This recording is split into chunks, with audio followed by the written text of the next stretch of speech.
mila malala ireo zavatra tadiavin'Andriamanitra amin'ny olona, ny zavatra ilain'Andriamanitra eo amin'ny fiainana. Tsy mety raha tsy mahafantatra ny tokony atao amin'Andriamanitra isika.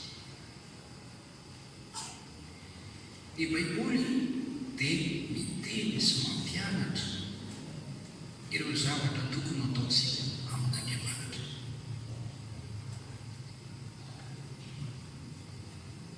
Be dia be izany. Raha tanysaina eto dia tsy ho vita ao anatin'ny fivoriana iray. Angamba mila maka fivoriana misesy ao anatin'ny herinandro isika hitanysana hoe ny tokony ataontsika amin'Andriamanitra. Ohatra, ny Baiboly dia miteny manao hoe Andriamanitra ihany no hivavao.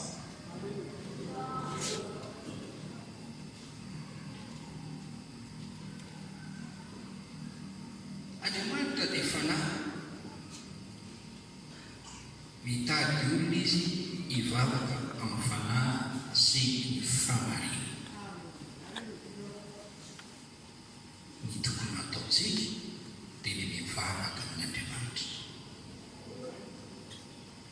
Misy andiny soratra masina manampy izay hoe aza manao andriamanin-kafa afa-tsy izao, Jehovah Andriamanitrao no ekofanao. Mandohalika isika amin'Andriamanitra, miekohaka isika amin'Andriamanitra. Nandà sadraka sy misaka bebe nango mba tsy ekohaka amin'ilay Andriamanitra volamena nataon'ny mpanjaka Babiloniana tamin'ny fotoanandro, voasoratra ao bokin'ny Daniela izy.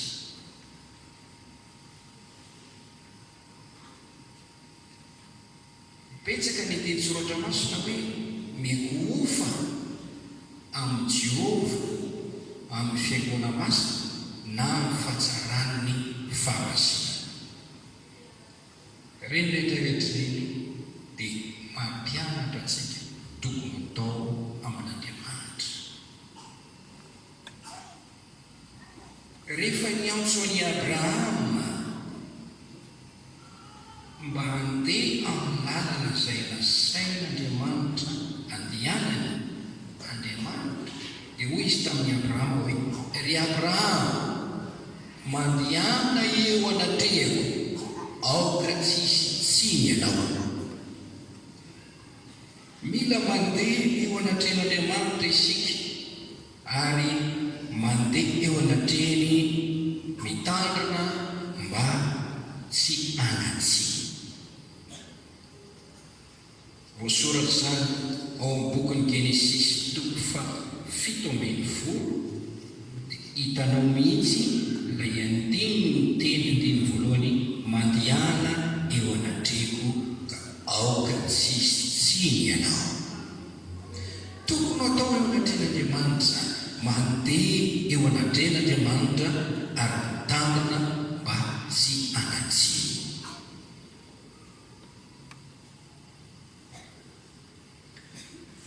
Betsaka toy ny hoe mizaora an'Andriamanitra, midera an'Andriamanitra, mankalaza an'Andriamanitra, manaova ny marina eo anatrehany, manara azy amin'ny fanetretena. Ho tamin'ny lahady lasa teo dia nampianarana antsika ilay hoe fomba anompoana an'Andriamanitra, tokony atao amin'Andriamanitra. Misy teny hoe atokano an'Andriamanitra ny fiainana hoe tokony atao amin'Andriamanitra, manokana ny tenako ho azy. Atoloro an'Andriamanitra ny fiainana, tokony atao manolotra ny fiainako ho azy. misy teny hoe mba ampifalianareo an'Andriamanitra tokony atao amina mampifaly azy.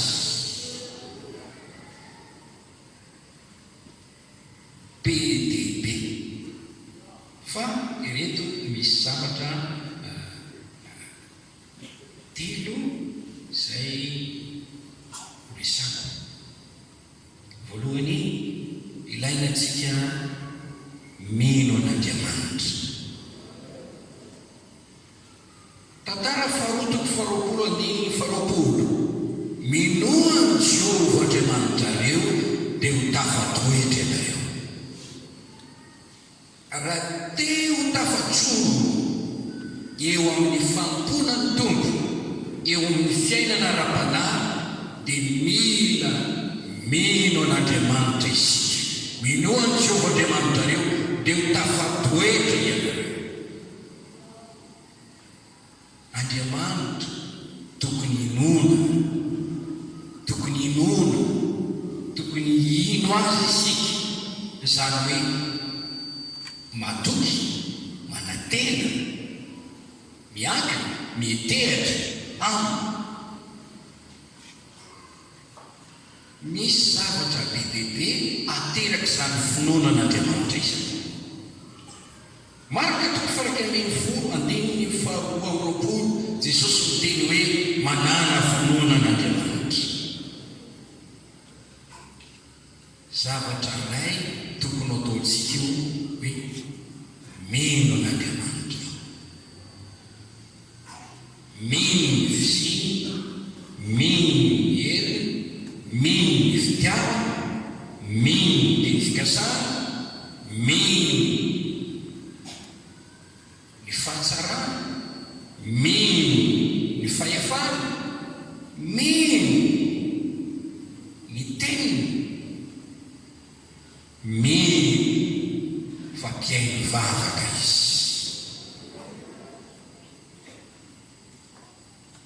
Mitondra tombotsoa be bebe izany finoanan'Andriamanitra izany. Tereo ny tenanao ka mitenena hoe tsy maintsy mino an'Andriamanitra.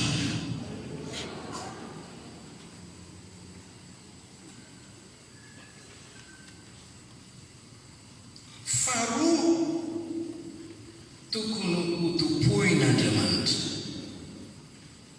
Ao amin'ny taona miantoko faharoapolo andininy faharoa-ambinifolo ka hatramin'ny faha-120, ny ilain'i Jehovah aminao Israely dia ny hanompo an'i Jehovah Andriamanitra ao amin'ny fonao rehetra, amin'ny fananao rehetra. Dia raha ny tompo,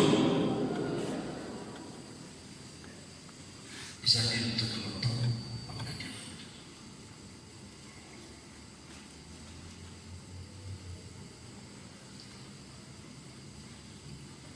Fahatelo,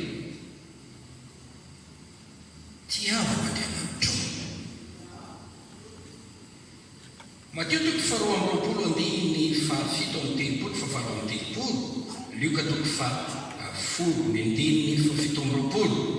Dia miteny Jesosy ny didy voalohany indrindra, lehibe indrindra: tiavo Jehovah Andriamanitra amin'ny fonao rehetra, amin'ny sainao rehetra, amin'ny fananao rehetra, amin'ny herinao rehetra. Dia raina ny tompo, ilaintsika mitia an'Andriamanitra. Izany ny didy lehibe sady voalohany, Mateo 2:20 ka hatramin'ny faha-7:30. Tiavo Jehovah Andriamanitra amin'ny fonao rehetra, fananao rehetra, ary amin'ny sainao rehetra. Ary eo amin'ny Luka 10:7 dia miteny hoe tahaka io ihany Andriamanitra izany a, mila ny fitiavantsika, mila ny fitiavantsika izy. Tiava Jehovah Andriamanitra nofonao rehetra sy ny fananao rehetra sy ny herinao rehetra ary ny sainao rehetra tiavo Andriamanitra amin'ny fotsika rehetra, amin'ny saitsika rehetra, amin'ny fanahytsika rehetra, amin'ny heritsika rehetra. Mila ny fitiavantsika Andriamanitra. Lay Andriamanitra nahary mametraka ny tenany ho raitsika dia mila ny fitiavantsika. Izany mahatonga azy hoe miteny hoe anaka atoloria ny fonao.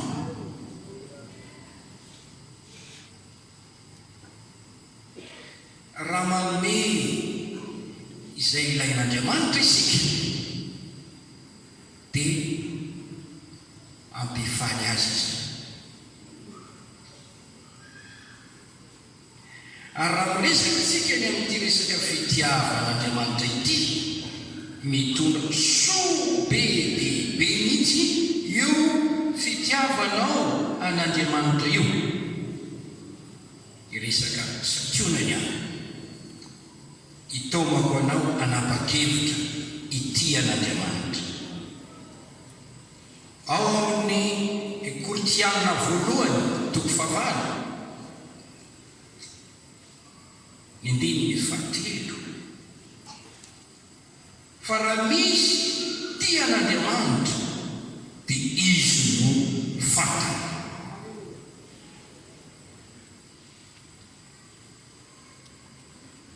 Raha tia an'Andriamanitra ianao dia ianao no fantany.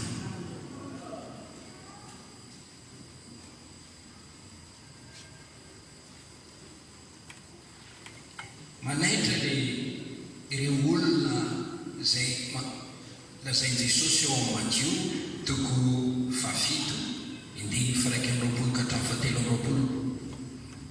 Maro izy no hiteny hoe efa namoaka devoly izay, efa nanao asa lehibe, efa naminany sy ny sisa. Voay re zahay avelao izay hiditra amin'ny lanitra. Fa maly izy hoe tsy fantatra koa ianareo, miala amiko ianareo mpanomeko. Ao amin'ny liokiko dia misy zavatra mitovitovy amin'izay. Miteny ny olona manambara ny tenany mba ahafahany hiditra ny lanitra. Efa nampianatra teny an-dalambenainao, efa nino misosotro teo anatrenao izay, fambarako amao. Tsy fantatro ianareo na avitaiza na avitaiza. Izay amin'izay miala amiko anareo mpanomeko. Moa mba fantatra Andriamanitra ho isika raha tonga ny amin'izay fotoana ialantsika eto ambonin'ny tany ka maniry hiditra ny lanitra, satria ao ambavadiny lanitra isika. Raha misy tia an'Andriamanitra dia izy no fantany.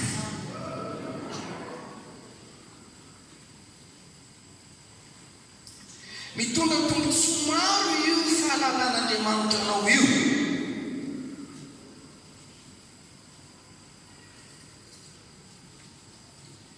Raha mamaky isika ny tenin'Andriamanitra ao amin'ny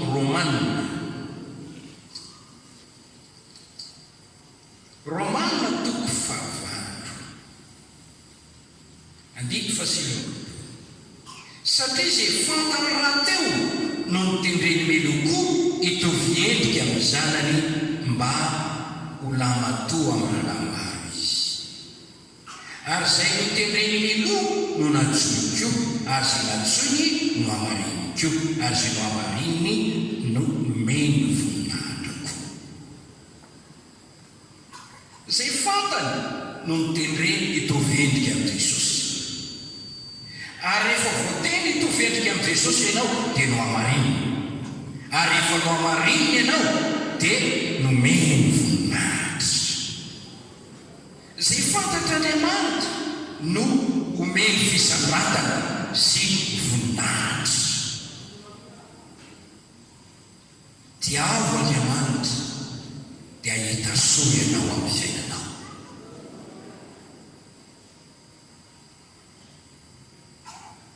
Aza mankala azy, vonoy tso amin'ny sainao sy ny fanahinao sy ao amin'ny fonao eo amin'ny herinao lay tsy fitiavana an'Andriamanitra. Manontany tena ankehitriny, aiza moa zao ny fitiavanao? Moa ve marina ianao ka manome fitiavana an'Andriamanitra? Tena tia azy amin'ny fotsika fa isika, amin'ny saintsika, amin'ny herintsika, amin'ny farantsika rehetra.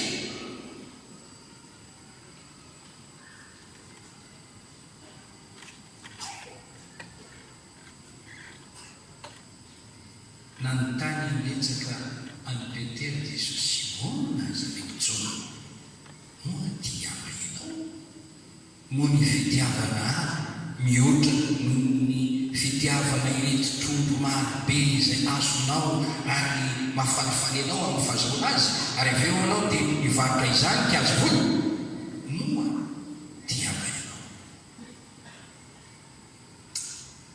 Tompoko, ianao manala fa tianao. Velona intely manam-patonga ny fony Petera torotoro noho ny fameriberenan'i Jesosy rehefa anontaniana hoe moa tiava ianao, moa ny fitiavana ay mihoatra noho ny fitiavana ireto zavatra materiely sy ara-nofo ireto. Ny tokony atao amin'Andriamanitra dia ny mitia azy. Ry mpivavaka, tiavo Andriamanitra. Ry olom-bovonjy, tiavo Andriamanitra. Ry zanak'Andriamanitra, tiavo ilay rainao izay ny an-danitra, amin'ny fonao rehetra, amin'ny sainao rehetra, amin'ny herinao rehetra.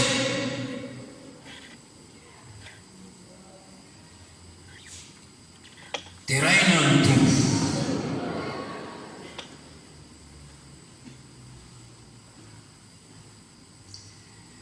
Ao amin'ny Romanina toko fahavalo fahementsika, indimy fahavalo-polo.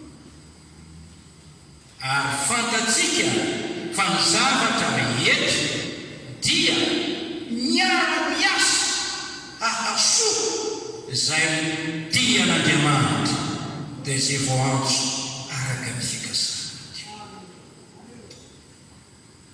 Arena be zany ny zavatra rehetra na inona na inona izay misy izay miseho dia lasa manompo anao mba hahasoa anao. Miara-miasa hahasoa izay tian'Andriamanitra ny zavatra rehetra. Tsy hoe miasa hanimba anao, fa miasa mba hahasoa anao.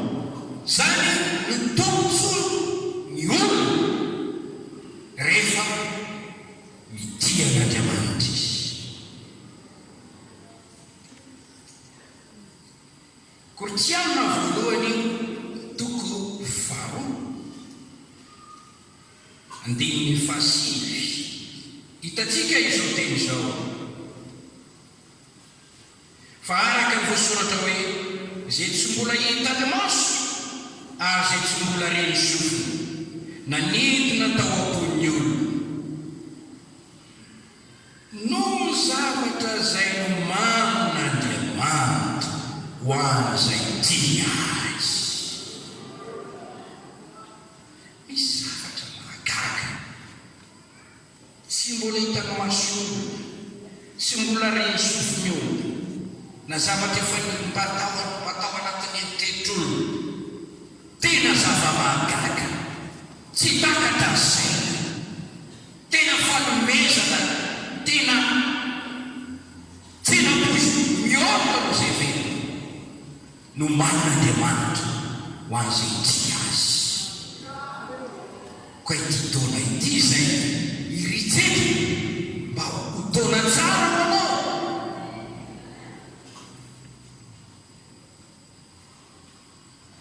aoka Andriamanitra ahitanao mity azy fonao misainao mierinao dia ray manontolo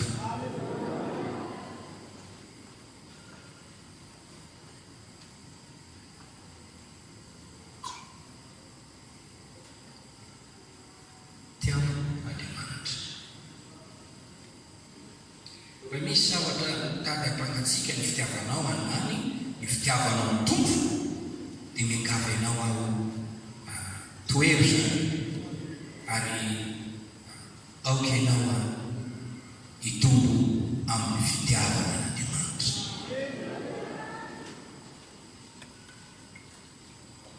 Mivavaha hoe ampianaro itianao amin'ny foko aho amin'ny saiko eriko amin'ny fanahiko rehetra ny maizy aho dia entiko mitianao.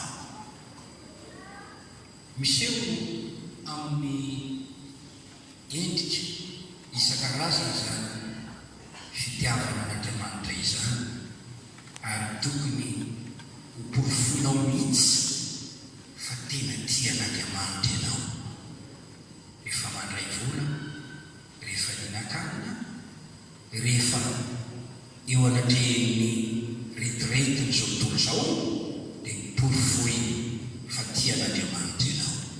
Eo anolony fakampanaitiny devoly dia porofoy fa tian'Andriamanitra ianao. Eo anolony fanambolena karazana fanamatam-bazana zay mety aty sy averoa dia porofoy fa tena tian'Andriamanitra ianao. Amin'ny fiainanao rehetra dia asehoany eo anaten'Andriamanitra malala ny saina sy ny eriteritra ny zava-miafiny olona, ny fikasany olona, ny ataony olona fa tian'Andriamanitra ianao.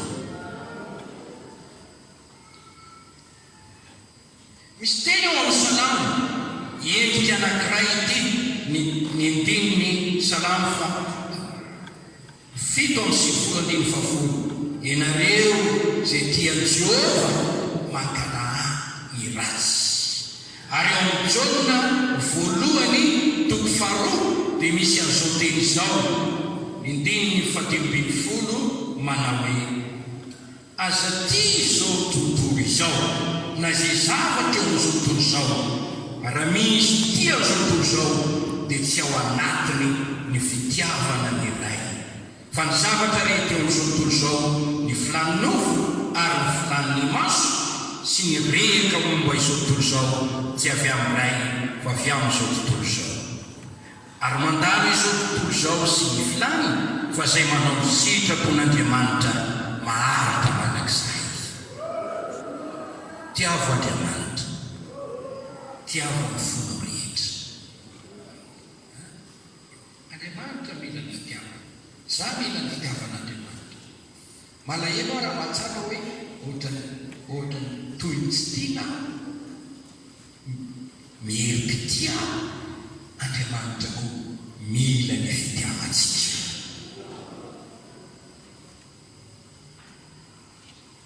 Mba hitahinanao ary mba hanomezany zava-tsoa anao, mba hikarakarany ianao, anaovany fakagana eo amin'ny fiainanao. Io no zavatra tokany manan-danja tokony ataonao ny mitian'Andriamanitra. Dia ray ianao ny tompo zany toetra io fitiavantsika io, zany toetra io kanefa oka ho voapirofo fa tian'Andriamanitra ianao. Dia rao ny tompony amin'izany. Alleluia.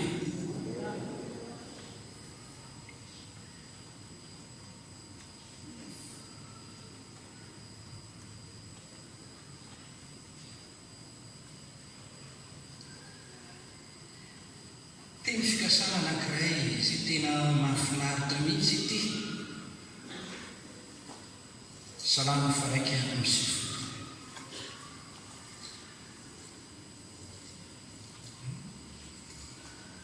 Tombotsoa raha tiana Andriamanitra. Salamo faraiky amin'ny sivifolo, ny fefatra ambin'ny folo, fadimy ambin'ny folo, fenina ambin'ny folo. Satria izaho no nireketan'ny fitiavana dia anafaka azy, anangatra azy ho any amin'ny ao aho, ho ambony ianao fa tsy ho ambany, satria manara ny anarako izy. Iantso ahy izy dia amaly azy aho, hoe ho aminy aho raha ory izy, anafaka sy hanome voninahitra azy aho, ho vokisako faelavelona izy, ary asiako azy ny famonjiko. Ny fanafana, ny fanandrana, ny vanomavaka, ny fanomezana voninahitra, ny fanomezana faelavelona, ny fanehoan'Andriamanitra ny famonjena dia ataony amin'izay olona tia azy amin'ilay fitiavana miraikitra, raiki-tia amin'Andriamanitra. Tsy azo akivitra, tsy azo anana mihitsy ilay fitiavana, adala amin'ilay fitiavana n'Andriamanitra, andelo amin'ilay fitiavana n'Andriamanitra. Tsy azo olo hiara amin'ilay fitiavana n'Andriamanitra. Koa raha tianao ary ho tao mpanafana ho anao ity, ho tao manovavaka ho anao ity, ho tao mpisandratana ho anao ity, dia ataovy izao: tiavo Andriamanitra.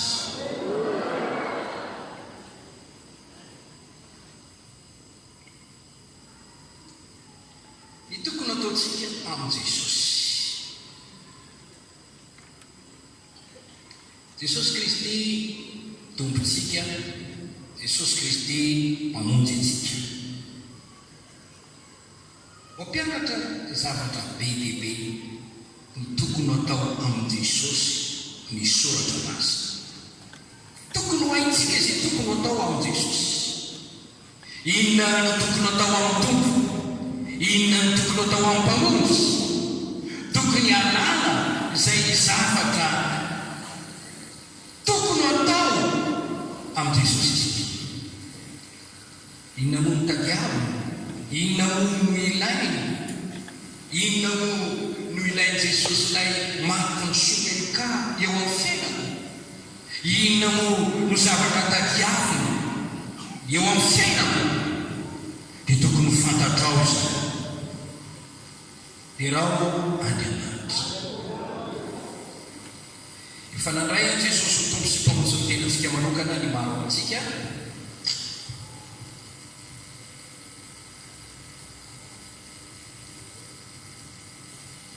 Dia tokony fantatra hoe inona no tokony atao. Iza ny efa maty saintsaina ho ijoka. Isika tia azy satria izy efa tiantsika tao. Toy ny teny hoe Jesosy efa tia ianao ka matiavana kosa. Jaona voalohany toko faefatra ny andeniny sivy ambin'ny folo no ahitantsika izay. Tia azy satria izy efa tiantsika tao.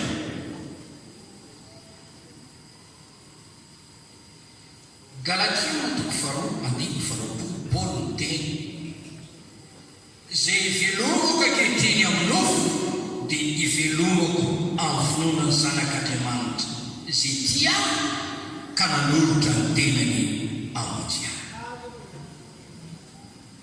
Tiava Jesosy. Izao no ambarany soratra masina. Kortiana voalohany toko 4:9. Ny 9:12. Raha misy tsy tia Jesosy Kristy Tompo, oka ho voahozona izy.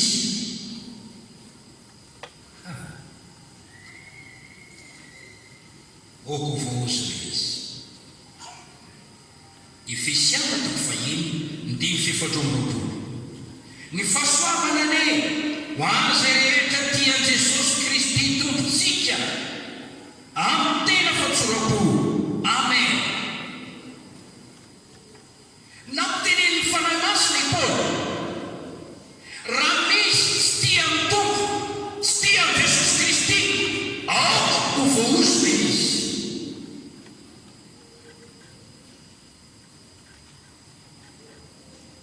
Tsy ilaina izany fanozonana izany. Tsy sahazanao zany, tsy zakanao zany, tsy ahita andro tsara amin'izany ianao, tsy ahita fombiazana amin'izany ianao, tsy hitondra fifaliana aminao zany fanozonana izany.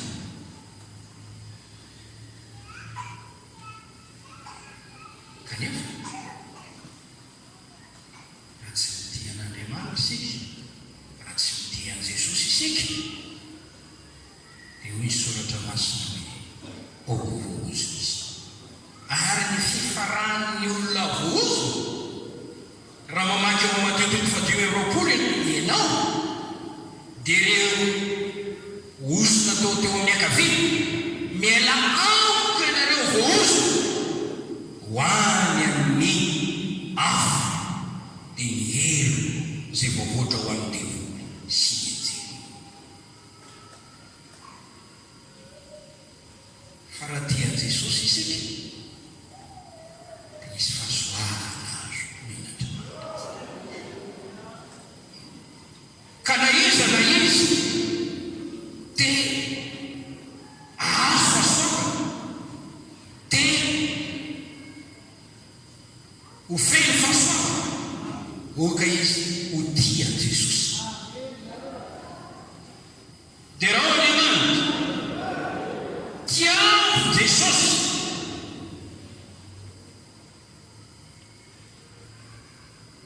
tsy ho teneniko ny hoe manara azy, mitoera ho aminy, miraisana, mifikirana, miaraha mandeha aminy, oko mpiongona aminy ianao. Izy ny tena voaloboka, isika ny sampana, taka sampana tsy mainao ho azy, raha tsy miray amin'ny tena voaloboka izy. Mandrono zanaka, fandrao tezitra aminareo izy, ka ho very ny an-tanany anareo. Ilaina tia Jesosy isika. Mianara amin'ity Tompo.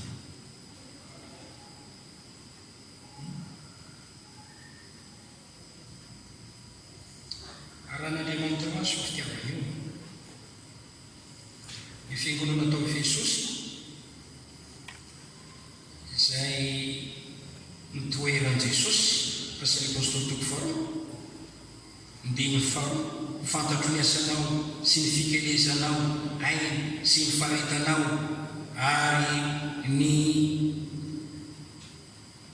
tsy fahazakanao zay ratsy, ary ianao efa nizato toetra izay milaza ny tenany apôstôly kanjo sisy, ary hitanao fa mpandainga izy ireo, ary manana faharetana ianao ka miaritra noho ny anaraka, dia mikely aina ianao sady tsy reraka, kanefa mananjavatra ny oerana anao, satria efa niaraka amin'ny fitiavanao voalohany ianao, ko atsarovo izay nitoeranao fontsy ola lava, dia mibeba ka manao ny asa voalohany ratsy zany dia ho avy aminao fainy ianao ka amindra ny fitoeran-jironao hiala amin'ny fitoerany ratsy mibebaka ianao.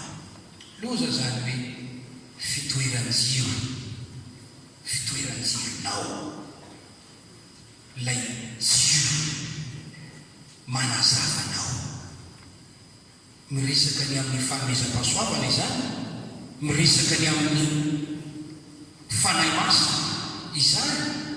Koa raha ohatra misy ny tsy fahatsiarovan-tena mitasona fombafomba, tsisy fitiavana intsony, fa dia ohatra hoe mandeha fotsiny, ohatra mizioka fotsiny, isy loza azo amin'ity taona ity. Atao fomba fiainana mihitsy ny midian' Jesosy. Dia raha Andriamanitra ny amin'izany iresaka zavatra anankiray aho ny tokony atao amin'ny fanahy masina. Isika dia mino ny fisiany fanahy masina. Dia raha ina ny tompo mino ny fanatery fanahy masina.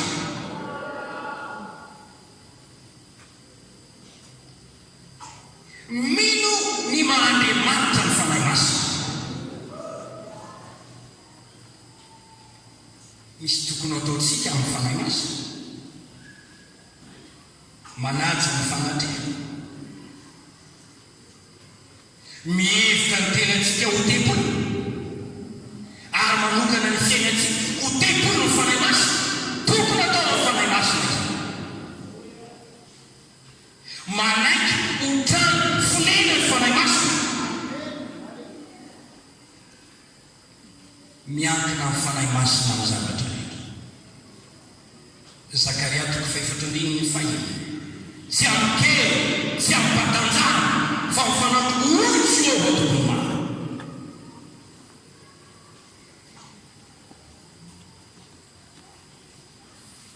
Ilaintsika handray azy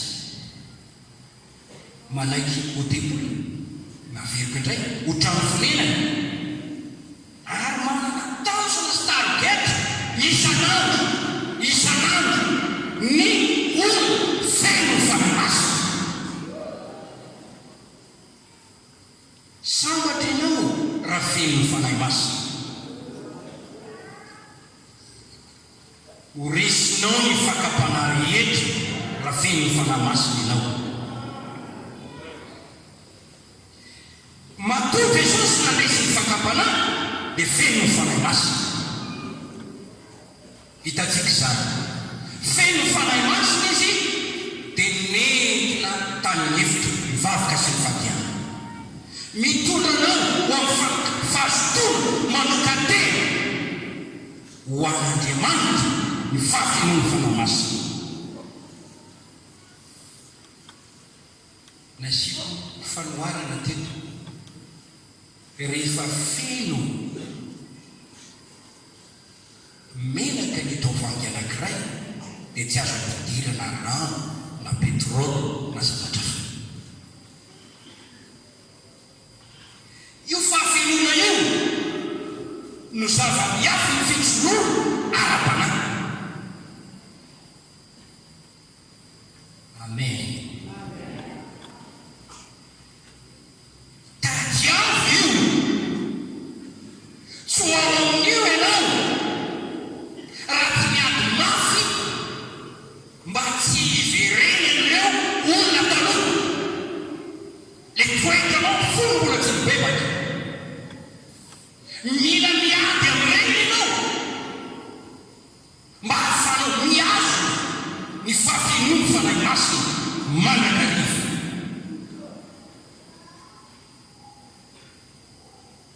Rehefa feno ny fanahy masina ianao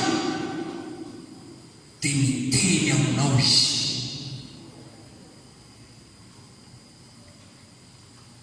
Dia ho hainao ny mihaino feo, ary ianao dia tokony hiaino izay lazain'ny fanahy masina. zay manatsofo ety miaino aoka izy iaino zay lazay fanahy ao amin'ny fiangonana. Manekeny fitariana Baiboly dia miteny manao hoe ny zanak'Andriamanitra dia tariany fanahy masina. Romanina toko 9 dia izao no voasoratra ny 4:40 fa zay rehetra tariany fanan'Andriamanitra no zanak'Andriamanitra. Tokony anontany tena ny zanak'Andriamanitra hoe mba ny fanahy masina ve no mitarika amin'ny zavatra rehetra, mba mitantana sy mitondra ny fiainako. Lalam-pitahina io, lalam-pombiazana io, lalam-pisangatana io, fanekenao iaino ny fanahy masina, hitarika sy hitondra ny fiainanao.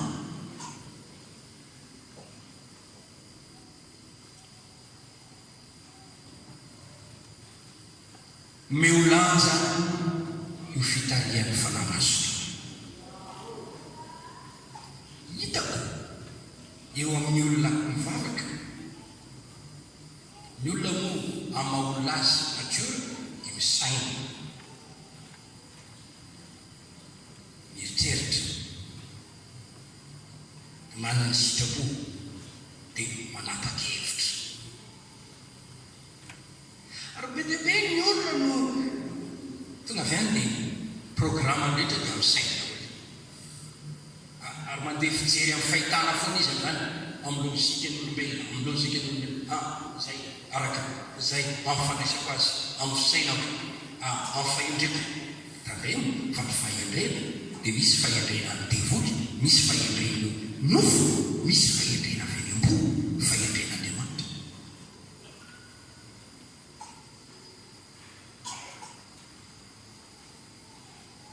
Fa amin'ny zanak'Andriamanitra, ny zanak'Andriamanitra dia mamela ny fanahy masina hitaritarana azy.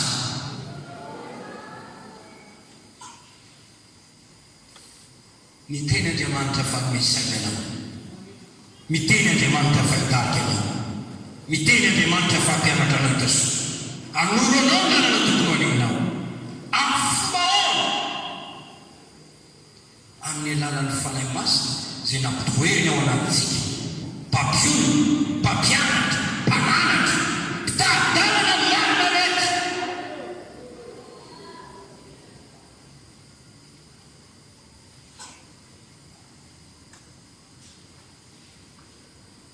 Aleo ny fanahy masina hitarika anao. Miolanja izy. Io zavatra hita tao amin'ny fiangonana voalohany, io fanomezana lanja ny fanahy masina io ao amin'ny Asany Apôstôly toko 3:10, raha nisy ny fotoam-bavaka nataon'ny mpaminany sy reto mpampian'Andriamanitra rehetra tao ny fanahy masina ny teny hoe apokano Barnabasy sy Saoly anao miasa ifanenjoko azy. Dia tanterahana ny sitrapon'ny fanahy masina dia nosorana sy notokanana Barnabasy sy Paoly, ary nanana ny sotr'Andriamanitra ao amin'ny fampandrosoana ny fanjakan'Andriamanitra. Ireo lehilahy ireo ny fanahy masina nanoro io.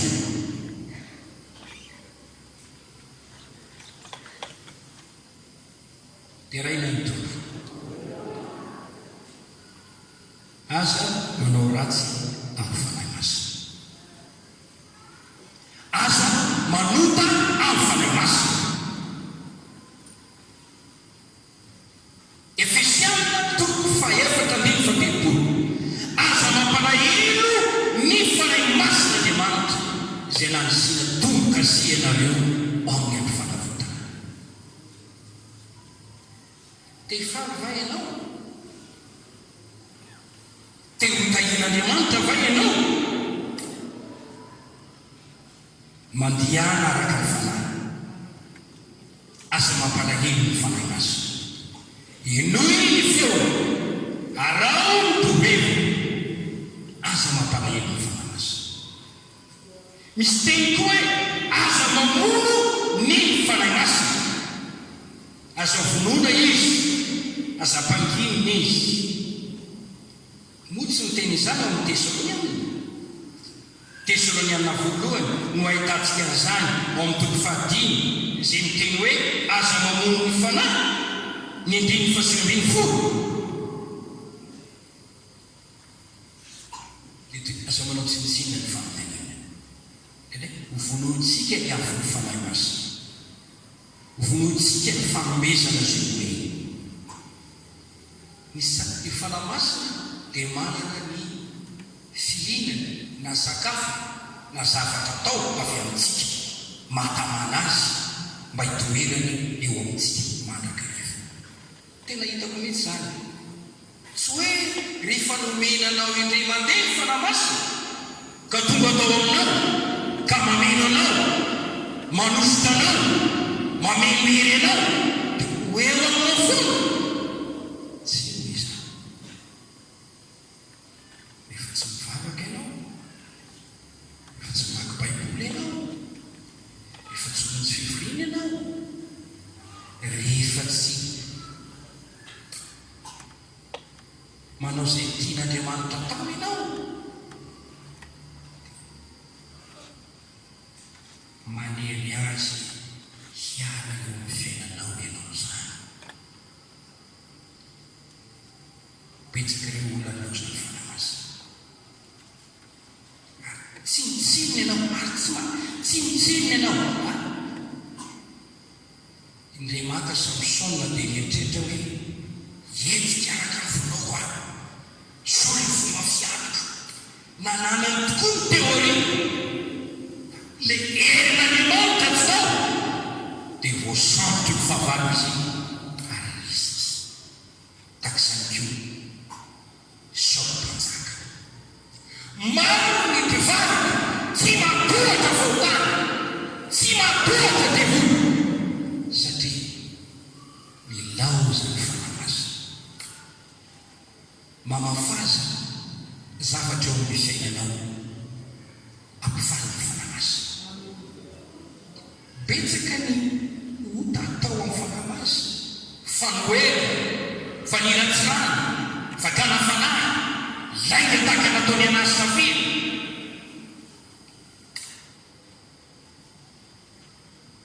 Mampatezitra ny fanahy masina.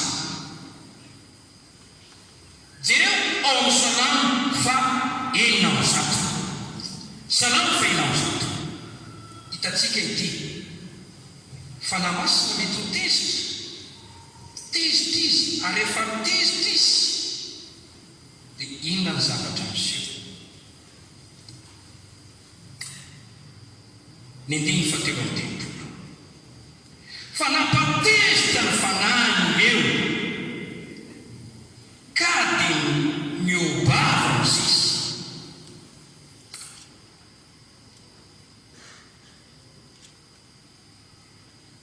Tezitra ny fanan'Andriamanitra. Hitantsika fa rehefa tezitra nampiobava ny mosisy mihitsy ilay nataon'ireo olona ireo. Ary hitantsika ny fitsaran'Andriamanitra izay nahazo ireo. Anapitsika an'io milony hijanonako dia tiako fantatra hoe raha ohatra tsika sarisary foana tsy manaja ny fanahy masina izay nomenantsika Isaia 3:17, ny ndininy 9:7. Hoy izy: olo tokoa ireo dia zanaka tsy mba antaika, ka dia mpamonjy azy izy.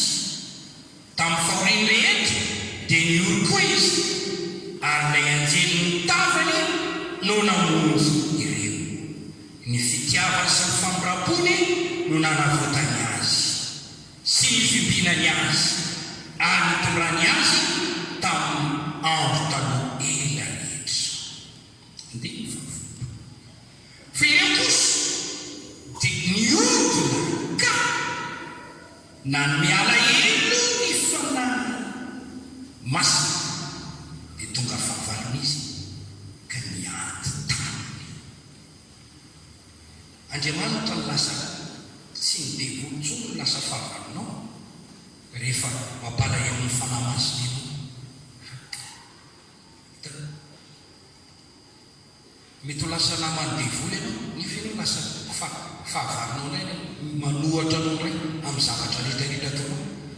Inona moa zany raha vilany-tany ve hiady amin'Andriamanitra, zavatra noforony zay fofona hiady amin'Andriamanitra. Raha lasa anatavy ireo zavatra teo ireo no nitariko anao androany.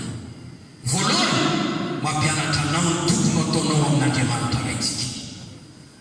Sy ndreko teo tiavao fona rehetra izy, amin'ny sainao rehetra, amin'ny herinao rehetra, fananao rehetra. Ny tokony ataonao amin'ny Jesosy, miraisana, mifikirana, tomera, fa izao aminareo. Ary ny tokony atao amin'ny fanahy masina, raiso izy, taovy taraketra mihitsy hoe ny ofero ny fanahy masina. Raha sitraka dia norevitra anao aho, milohany voanao amin'ny trano, eo aoka ho azonao mantoka fa feno ny fanahy masina ianao.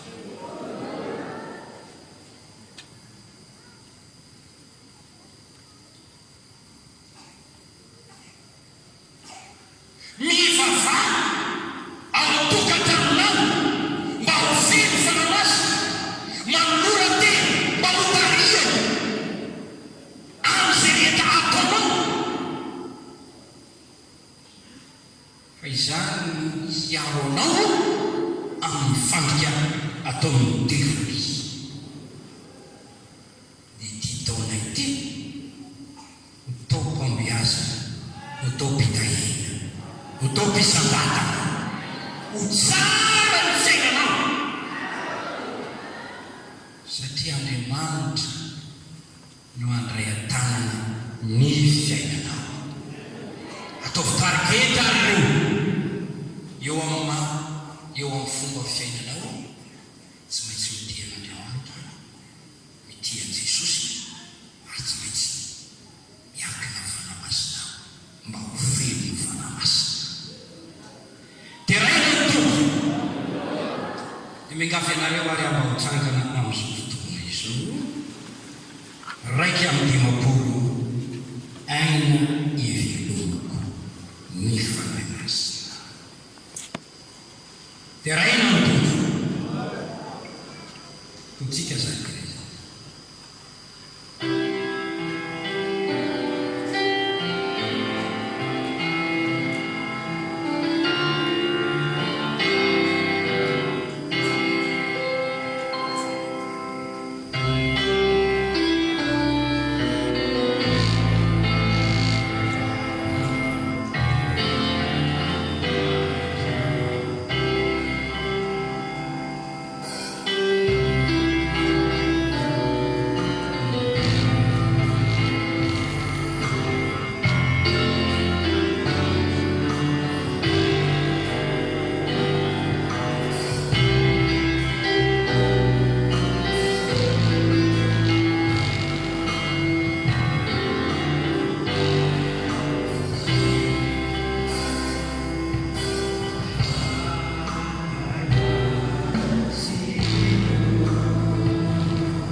izany